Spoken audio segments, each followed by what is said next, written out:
Hello everybody, the Hearthstone reveal stream just ended, and we're going to take a look at all the cards, and we're going to look at the two cards that was released before the launch stream, because I never got around to looking at them. We're going to look at them as well, we're going to do them first. There's a lot of cards to get through. Real quick, I learned how to do this, so this is cool. This is going to save me a whole lot of trouble with editing. Oh, I should learn how to do this better. Anyway, so let's start with Warpath, yeah? So Warpath, warrior card, 2 cost, Echo, deal 1 damage to all minions. So it being an Echo card, you know, you play it, and then if you have enough mana, you can play it again. So it's a 4 cost, deal 2 damage to all minions, 6 cost, deal 3 damage to all minions, 8 cost, deal 4 damage to all minions. It's not great, I'll be honest. I'm not really feeling this card. If you can get a discount for it, like if you can make it cost 1 without killing whatever card is doing that for you, then sure. But just as it is, World Warrior already has plenty. You're not losing enough of World Warrior to make this viable. I really don't see a reason to play this. Like, yeah, a lot of the enraging stuff and a lot of and like the stuff with what's it called, Rotgut? Which one is that legendary? I can't remember. Festergut, isn't it, or is it Rot Face? I can't remember. The point is that with that, maybe, like that's an 8 cost, isn't it? And then you play this on top of it on turn 10 and you get a free legendary right off the bat. But I don't know, I think that's probably the only useful thing that this card could be for. Otherwise, there's enough world for World Warrior already. So, yeah, we'll see. I mean, it does help fill it out. Like, if you're missing some whirl effect in your World Warrior, this is a great supplement. But yeah, it's probably too expensive for the effect that it's going for. But hey, if you absolutely need board clear in the late game, this is effectively a Flame Strike, except it costs 1 more and affects your board as well, so it's worse. Next, the Face Collector, the Rogue Legendary, 3 cost 2/2, Echo, Battle Cry, add a random legendary minion to your hand. Now, when they showed this off, the legendary you got was the one that created the golden copy in your hand, and I'm telling you right now, that's never gonna happen. That will happen all of once, ever. It's never gonna happen. But that doesn't mean that this is bad. It's really an excuse to add a bunch of legendary minions to your hand without the deck clotting that Malchezaar would do. Like, I personally really liked Malchezaar, but I heard a lot of people who were really into Hearthstone saying that, nah, it's filling your deck with a bunch of legendaries so that you don't draw the cards you need when you might need them as you would normally do. Like, it really messes up your sort of rotation, especially in Rogue, where you are really dependent on the card you draw. But this sort of bypasses that while still having a similar effect. So instead of throwing it into your deck, you're putting it into your hand, which doesn't clot up your deck. I'm not entirely sure it's worth 3 mana to have a 2/2 and then draw a card and guarantee that card being a legendary. I mean, it's neat. It's really neat. I really like this card. I personally really like this card. If I get this card, I'm playing Rogue. Forget it. I have to play Rogue just to play this card because I really like the idea of adding... I'm a random guy. I love random stuff. So it has random in the name and it's a legendary and it adds random legendary. I love it. I love this card. But I'm talking strictly about its actual like effectiveness and whether or not I think it's actually good. I'm on the fence. On the one hand, it's probably really easy for Rogue to just sort of throw this out and then get it back for a discount. Shadow stepping, really anything that they used to do with like the blue the Oracle, the Cold Light Oracle. Anything they used to do with that, they can now do with this, and they don't have to try all that hard because it also has echo. So you can play it, get its echo, then pull it back, play its echo, and then next turn do it again if you really want to, if you want to keep on getting legendaries. And I think that is an amazing idea, and I definitely want to do it. I don't think it's going to win any tournaments, but I think it's really, really neat. Next, the Whispering Woods. Now we're getting into the actual thing. Druid card, 4 cost, summon a 1/1 Wisp for each card in your hand. I'm not sure. It's definitely an improvement on the other Wisp card that was like a 7 cost where you got to choose either to give a minion 5/5 and taunt or summon 5 Wisps, wasn't it? This is just straight better than that card. This pairs with that other card that they revealed that we haven't gotten to yet, where you put some stuff into your hand. A hand druid, I'm not sure. Like, these 2 cards would be great if hand druid were a thing, but druid was never given any hand buffing capabilities. I mean, sure, there's giants and stuff, but every class has those. Why did they give this to druid? I'm not entirely sure. I mean, it's neat. Don't get me wrong, it's really neat. I really like the card art and whatnot, but a druid needs more hand buffing if they want to do a sort of hand buff deck, or more things that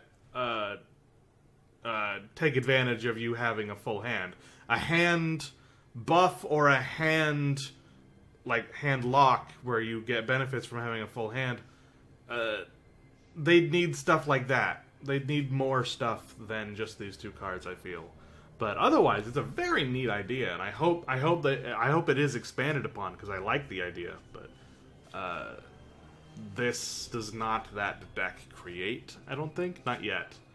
Close. If it can get like a good key card for this and the giants to latch onto, we'll have ourselves a new genre of druid. Since Jade is going away. Next, Rebuke. 2-mana paladin card. Enemy spells cost 5 more next turn. So yeah, like they said in the reveal, it's basically Loetheb for paladin, but 2 cost. And it's neat. It's a common, so everybody gets one. It's pretty good. I'm not gonna lie. It's definitely not bad. I'm not entirely sure why only Paladin gets this. Paladin doesn't particularly mind when your opponent plays spells, but hey, it's a damn good card regardless. I just don't know why it's in Paladin. It looks cool though. I like the card art. Next, Vivid Nightmare. Priest card, 3 cost. Choose a friendly minion, summon a copy of it with 1 health remaining. Not with 1 health, but 1 health remaining. So it has its full health capability, it's just damaged down to 1 health, which healing priests can really take advantage of. But Healing Priest has never been a thing? I mean, that's not entirely true. It has been a thing for, like, a minor thing with Northshire Cleric. But other than that, there's not a whole lot of, like, there's maybe, like, what, 4 or 5 cards in the whole collection that take advantage of when Priest actually heals somebody. I would love there to be an actual heal Priest meta, and this would go a long ways towards that. But it's not a thing. And I think if the new Priest Legendary also takes advantage of you recovering health, then a actual heal Priest in Hearthstone may actually come to fruition. And that would be really cool. I want that to happen. Even if it doesn't. I mean, this is creating a copy of a friendly minion for 3, which, I mean, it's hard to complain about. It does require you have a minion on the board already, but, I mean, if you do, I mean, the Obsidian statue, Ysera, all of the cards that already make Priest viable, this just accentuates it more. I completely butchered that word, but let's move on. This just makes that better by creating another copy of it. So it's still not bad, even without the vain hope of mine that Heal Priest actually becomes a thing. But I still hope it does. Next, the Hunter Legendary Houndmaster Shaw. 4 mana, 3/6. Your other minions have Rush. It's your bog standard good legendary, I think. It's nothing amazing, and it's not bad. It is a decent legendary in that it has it's affordable. It has not overpowered but not underwhelming stats. It's a 3/6 for 4. That's not terrible. It's not like it's a 3/3 for 4 like we've been seeing recently. It's got decent stats for the cost, and the ability it has, well, it doesn't affect itself and it doesn't immediately affect the board. It does give your other minions Rush. So, like if you played Savannah, well, no, you couldn't do that because it would still have to sleep. No, because it has Rush. There you go. I confused myself. Hold on. I was gonna say, if you play Savannah Highmane and then you play Houndmaster Shaw, then your Savannah Highmane gets Rush, and you can use it right away to kill a minion. And that's a 6/5 that you can just rush into something, and if it kills it, hey, you still got those 2/2s. So, I definitely see potential. It definitely will help Hunter be aggressive, which is what Hunter likes to do already. It will give them more tools to keep the board clean, which is something they've not had a whole lot of trouble with, but it's always sort of been like the Achilles heel. Like, as long as you keep stuff off of the Hunter's board, they usually just are fighting an uphill battle. This gives them more ways of countering that, so it's a decent legendary. It's nothing impressive, but I think it's good. Next, the Rotten Apple Bomb. Or did they call it like Apple Bloom? That's an apple bomb. It's called an apple bomb. It's a 5-cost, 4/5 taunt, death rattle, restore 4 health to your hero. I think it's a little bit too expensive. I think this should have been a 4-cost, 4/5 with taunt, death rattle, restore 4 health to your hero. But it's still not bad. It's not bad as far as 5 costs go. If it were a 5-cost 5/4, it could help with the Druid quest. But I mean, setting that aside, it's okay. It's sort of trading. It's sort of like your current sort of taunts that you have right now, but it makes it slightly more expensive in return for restoring more health to your hero. I don't know. I'm sort of on the fence about it. It's okay. But it's just okay. It doesn't do enough, and it costs a little bit too much. It doesn't really go with anything. Again, if Heal Priest were a thing, you'd put that in there, you'd get the restore health, you'd get the buff of the restore health, and everything would be great. If, like, I mean, this could go good in Taunt Warrior with the quest, You play that and restore some health that you've been undoubtedly been accruing trying to get your quest off. But yeah, I think this could. I think this is probably deck filler. You know what I mean? Like, this is if you have nothing else, and chances are you do have something else. But in the other cases where you can get that little extra bit of synergy off, then it's worth it. It depends on where you find that extra synergy. Man, I wish this was a 4-cost. If this was a 4-cost, all that stupid recruit druid stuff could also be working with it, but it's not. Sort of, it hurts me a little bit. Next, the Witchwood Apple, another druid card. 2-cost, add 3 2/2 treants to your hand. That's the hand druid thing I was talking about earlier that they're trying to go for. Again, while those two cards synergize well with each other, there's no other synergy for that for druid. Like, yeah, token druid's a thing, but this isn't playing it out on the board. You're still having to use your mana to put all this stuff out, so I guess it could work with some stuff that work with token druid, but it doesn't really make it all that much better. It's just yeah. It's not bad, but it's not enough. It really feels like it. Which is fine because it's a common. That's sort of what you want from a common. It'll suit the needs of someone who actually wants to put this common in their deck. But it doesn't define anything.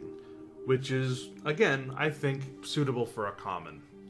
So, as a common, it's definitely not bad. It's also 3 2/2 treants, which, I mean, back in the day, that was a big deal. That 6-cost, summon the 3 2/2 treants with...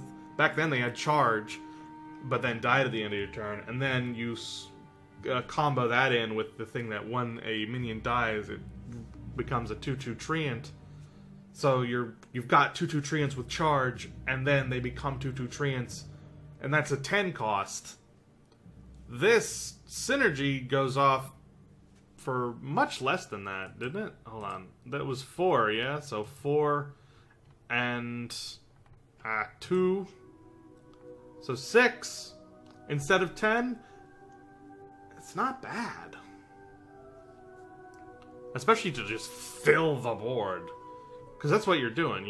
You're adding the 3 treants in, and then you're summoning wisps. So you're summoning at least 3 1/1 wisps, and then you can play the 2/2 treants. You probably can't play all 3, but you can play them eventually as tokens. So it's not bad. But it really needs some sort of either hand buffing or buffing mechanic for druid, and they don't have enough. They don't have a board buff like that. Not enough of them. They have like Savage Roar, but it's not enough, you know. Next, the Warlock Legendary Glinda Crowskin. 6-cost, 3/7. Minions in your hand have Echo. Holy crap, this is cool. I really like this. You have to set up a board to make sure that she lives, because you're not going to be able to take advantage of your cards having Echo the same turn your player, because she's a 6-cost. Like, unless you're playing cards that are 1-cost or 2-cost. And then you can only get it off a few times. It'd be better if it was a little bit... Yeah. So you want to make sure that you play this... Like, maybe the turn after you successfully get the cube lock going. and you have a whole bunch of taunts on board. And then you play this, let them get some of that taunt off of the board, and then you just start spamming stuff. You played... I don't even know what. There's so many freaking possibilities for Warlock. Like, any card. Any card that's currently played. Even a few cards that aren't currently played. You could get away with some nasty, nasty stuff with this card, but it has to survive that turn, and that's where the real danger comes in, because it only has 3 attacks, so Priest can just get rid of it like that.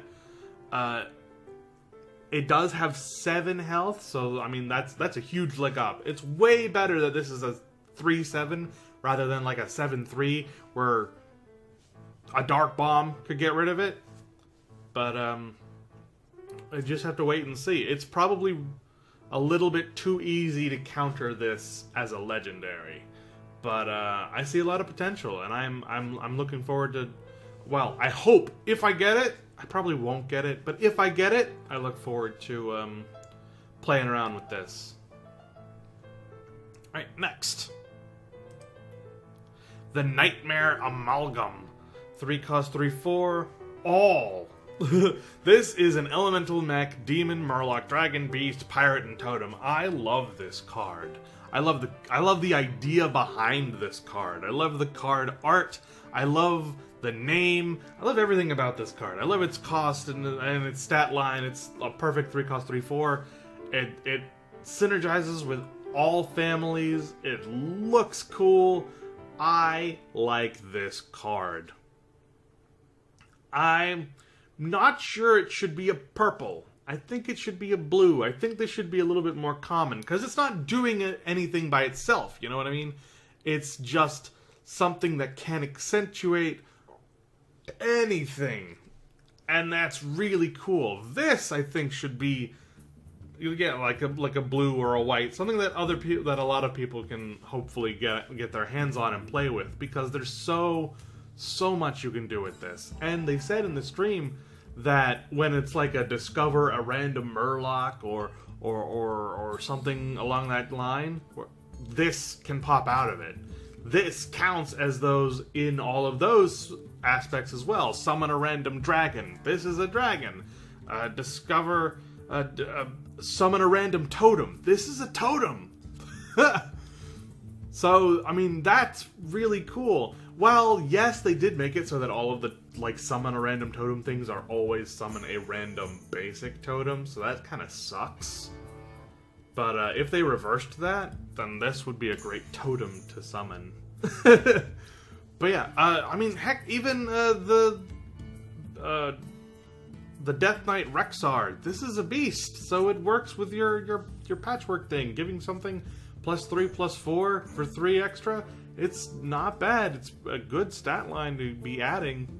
So yeah, this is a great card. I love everything about this card. Next, the Witch's Apprentice. Shaman card, 1 cost 0/1 with Taunt. Battle Cry, add a random Shaman spell to your hand. Problem is that Shaman spells range all over the place. Some are great, some are worthless, and a lot of them have overload. So you gotta be real careful with this one. It doesn't play it, thankfully, so you could just like hold the dead card in your hand, but it's incredibly possible that this will just create a dead card.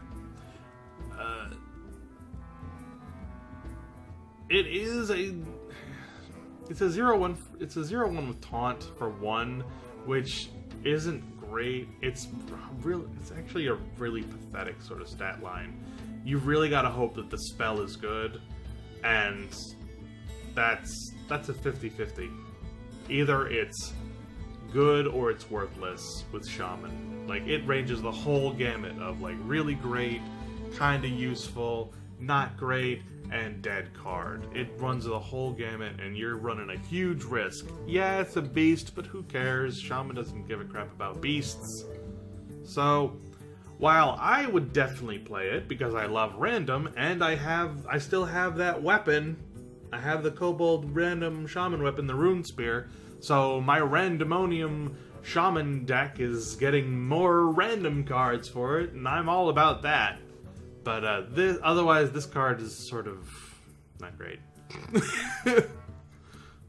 Next, and finally, I think, Hagith the Witch. The card that they said was too OP to print. Here's the thing.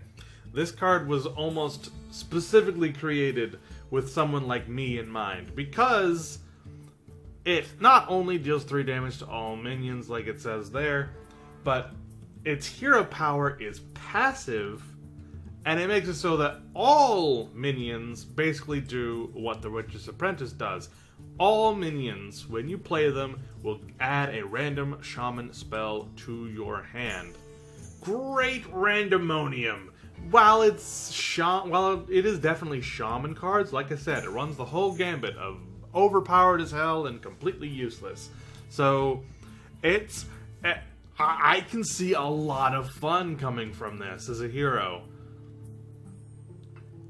You do, like, lose your tap. Like, you lose that. But, I mean, it's a passive. So, is that better or worse that you lose the ability to just waste 2 mana for getting a passive? I definitely am going to have fun with this. I want this card. I'm almost willing to craft this card. I want it so darn bad.